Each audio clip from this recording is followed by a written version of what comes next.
Right breaking చూస్తున్న వరుస వివాదాలు ఉన్న టాలీవుడ్ యంగ్ హీరో రాజ్ తరుణ్కి హైకోర్టులో ఊరట లభించింది. అతను తెలంగాణ హైకోర్టు ముందస్తు బెయిల్ మంజూరు చేసింది.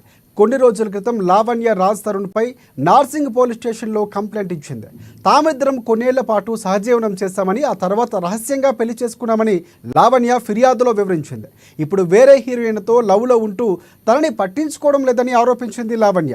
ఇక లావణ్య ఇచ్చిన ఫిర్యాదు మేరకు రాజ్ తరుణ్పై నార్సింగ్ పోలీసులు కేసు నమోదు చేశారు. అంతేకాక విచారణకు హాజరు కావాల్సిందిగా నోటీసులు సైతం జారీ చేశారు. ఇక తమపై నమోదైన కేసు విషయంలో రాజ్ తరుణ్ తెలంగాణ హైకోర్టును ఆశ్రయించారు.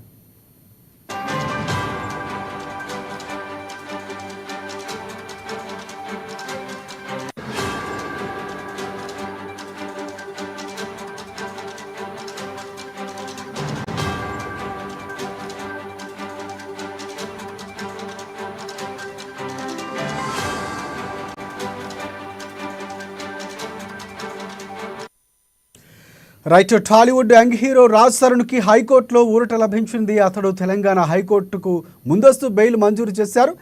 ఇక కొన్ని రోజుల క్రితం తెలంగాణ లావణ్య రాజ్ తరుణ్పై నార్సింగ్ పోలీస్ స్టేషన్లో కంప్లైంట్ ఇచ్చింది. తామిద్దరం కొన్నేళ్ల పాటు సహజీవనం చేస్తామని, ఆ తర్వాత లావణ్య పెళ్లి చేసుకుంటామని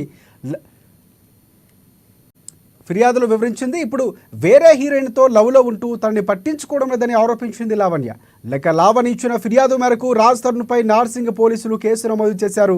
అంతేకాకుండా విచారణకు సైతం హాజరు కావాల్సిందిగా నోటీసులు సైతం జారీ చేశారు.